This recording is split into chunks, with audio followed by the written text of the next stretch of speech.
Ассалаумағалейкум. Қайран елім, қазағым, қайран жұртым.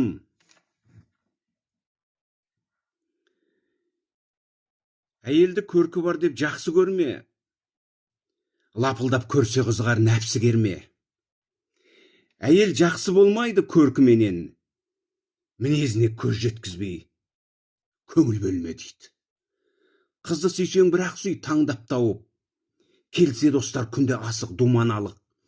Жасаулы деп малды деп байдан алма, кедей қызы арзан деп құмарланба. Ары бар, ұяты бар, ақылы бар, ата-ананың қызынан қап қалма дейді. Ары бар дейді, ар, ұжданды айтып тұр. Арсыз дейді. Ары бар, ұяты бар, ақылы бар, ата-ананың қызынан қапы қалма дейді Абай. Бүгінгі әңгіме жалпы біздің қазақтың қараторы әдемі әйелдер туралы бір сипаттама айтып кету керек болып отыр. Халықтың сұрауы бойынша. Жалпы біздің әйелдер, ақылды әйелдеріміз көп. Қасыңда айтады ғой, бір елдің патшасы болғанша, салиқалы әйелдің күйеуі болмағанымай депті ғой. Бір елдің патшасы болғанша дейді, бір елдің патшасы дейді, салиқалы әйелдің күйеуі болмағанымай депті ғой. Не деген сұмдық сөз. Муж без жены дейді, это дуб без дятла дейді. Дятл деген түсінесіздер ғой? Жалпы ұлт ретінде жан берген біздің қазақтың әйелдері де баршылық, Құдайға шүкір. Қазақ әйелі ол батыр, ол ардақты, ол аяулы жар. Ол ұлтты сақтаушы, отбасының ұйытқысы, тәлім тәрбие беруші. Жалпы қоғамда қазақ әйелдерінің орны бөлек. Қазақ әйелдері образға кең халық. Оны біз мойындауымыз керек. Оны шынайы қазақ қана түсінеді. Шынайы, оригинальный қазақ. Аузынан нағыз қазақтың тілі ағып тұрған, қазақша ойлайтын, дана заны, баба занынан хабары бар қазақ қана түсінеді. Европа әйелді мыстан тұтса, арабтар тірідей жерге көмсе, біз әйелдерді қызғыш құстай қорғап, қадірлеп, қастерлеген халықпыз. Оған кешегі Бопай, кешегі Зере, кешегі Айғаным, Ұлжан, домалағаналар, тоқмейілдер, міне осының айғағы. Сондықтан бізге қоғамда әйелдердің қандай болуын Европаның түсіндіргені қажет емес. Біздің өзіміздің тарихымыз айғайлап тұр. Біз арабтар сияқты ұрып соғып, тұмшалап, итше тепкілеп, талақ беретін тексіз емеспіз. Біз Европа құсап, мысық сипалайтын, төсекке ит алып жататын жетесіз емеспіз. Біздің қазақтың әйелдері, олар немере, шөбере сипалаған, ұлт қамын ойлаған. Намысты, текті халық. Біздің өзіміздің болмысымыз бар. Біздің өзіміздің жолымыз бар. Өйткені біз қазақпыз. Қазақ деген халық ол тауда тұрса бұлтпен де, шет жүрсе жат жұртпен де көрші бола берген ұлы халық.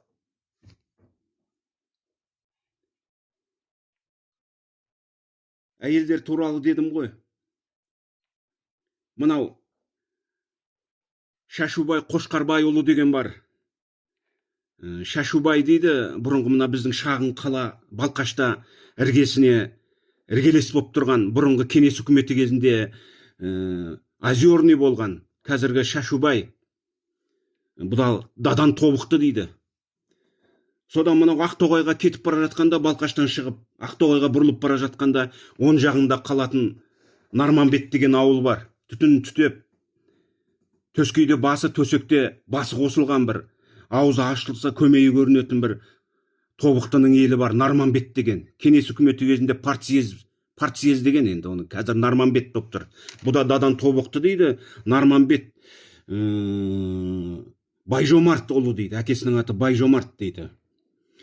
Апырмай, Байжомартта байын деді ма депті Құнанбай шешесі Зереге, анау Шыңғыстауда отырып. Апырмай, Байжомартта байын деді ма депті. Сонда шешесі Зере айтыпты ғой: ей Құнанжан, ырысты келін келген шығар, нәсібелі бала тапқан шығар депті ғой. Пах, шіркін ай десейші, не деген сұмдық сөз. Ырысты келін келген шығар депті, нәсібелі бала тапқан шығар депті. Сонда Құнанбай: шеше, айттым да қайттым деп тізерлеп отыра кеткен екен дейді. Не деген сұмдық тектілер десейші. Сол Байжомарттың, кешіріңіздер, Шашубайдың бір әңгімесін айтып берейін деп отырмын сіздерге. Қошқарбайұлы Шашубай айтады: жас кезіміз дейді, Жетісуда қонақ болып бір тойды атқарып, таңертеңгі асымыз шиікте бір байдың үйінде оразамызды ашып отқанбыз дейді. 5 адам едік дейді, 5 адам. Байдың үйінде шайымыз ішіп, оразамызды ашып, әңгіме тарқатып отыр едік. 5 еркектің үстіне бір әйел кіріп келді дейді. Ол уақытта 5 еркектің үстіне әйел кіріп келу деген, оған үлкен жүрек керек. Қазіргі әйелдер емес, 15-20 еркектің үстіне кіріп келіп әңгімесін айта беретін. Ол уақытта тәрбие басқаша болған. 5 еркектің үстіне бір әйел кіріп келді дейді. Оқшаулау барып отырды дейді. Оқшаулау, жеке барып отырды дейді. Біраз отырғаннан кейін тақалып келді де Нарманбетке айтты дейді: Нараға, мен бір адасып жүрген қарындасыңыз болам. Қалың тобықтының бірімін. Бір уыс сүйегіңіз болам деп айтты дейді. Ой абай, сөзді қарасайшы. Адасып жүрген тобықтының бір қызымын депті. Бір уыс сүйегіңіз болам. Күйеуім мына байдың қойын бағады. Егер бізді кедейде кемсітпесеңіз, түскі тамақты біздің үйден ішіп кетіңізші депті. Сонда Нарманбеттің түрі күлгіл жайнап кетті дейді. Еңсесі көтеріліп, Нараға түрі бір қуаныш сезімі билеп: шырағым, бара бер, барамыз деп айтты дейді. Түскі мезгілде бардық дейді қарындасымыздың үйіне. Есіктен төрге шейін тап-таза екен дейді. Кедей деп айтпайсың дейді, үйінің тазалығы мұнтаздай таза екен дейді. Төрге кеп орналастық, алдымызға кеп ет келді дейді. Әңгіме дүкен болды, ет желінді, бата беру керек болды дейді. Бата беретін кезде оқшаулау отырған қарындасымыз күйеу екеуі тізерлеп келді дейді қасымызға. Тізерлеп келді. Нараға, дүние мал туралы айтпаңызшы. Мына күйеу болаңыз екеуміз бір шыр еткенге зар болып жүредік депті. Бір шыр еткенге зар болып жүредік депті.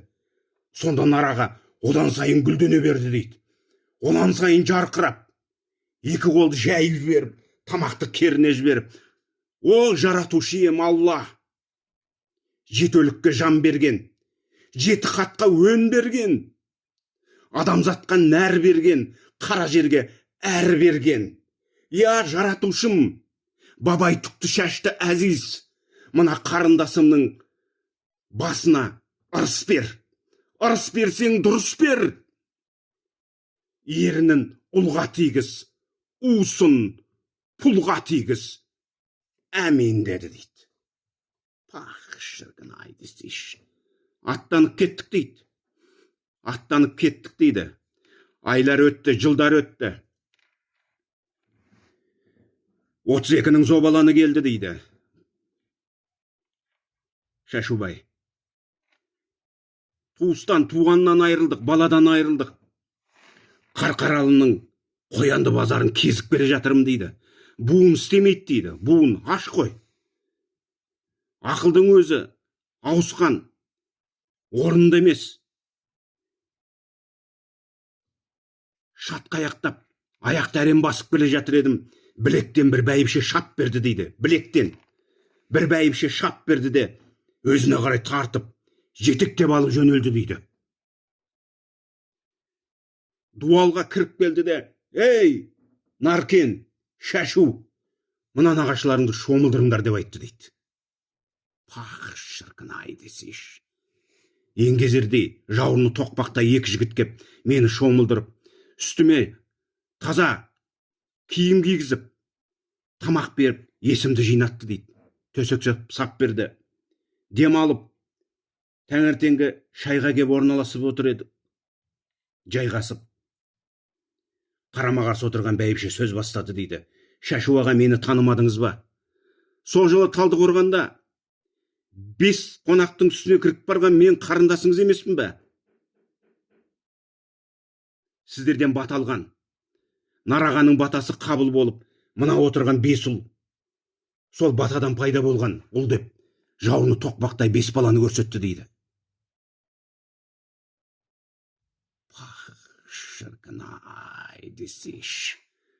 Қалай қазақ әйелі батыр деп мойындамасқа. Қалай қазақ әйелі ақылды демеске мойындамасқа. Шіркін ай десеш.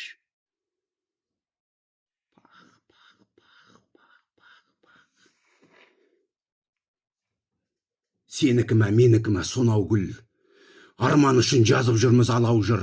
Жат біреуге бақыт болып туатын, әйелдерді еркелеткен жөнеу бір. Әйелділгі еркелеткен еронар, әйелдерсіз тірлігіміз не болар? Қой дейтігін қожаң егер болмаса, еркек байқұс азып тозып жоғалар. Жалғыз жүріп жол табамдау далбаса, жігіт болсаң жар табуға қамжаса, той думанның керегіне дүниеге қуанбаса, әйелдер ән салмаса дейді ғой. Ах, шіркін ай десейші. Текті жердің қызын алайық. Тектілермен құда болайық. Тек тұрпақ сүйейік. Күліп жүрейік. Күлдіріп жүрейік. Күлкі болмайық.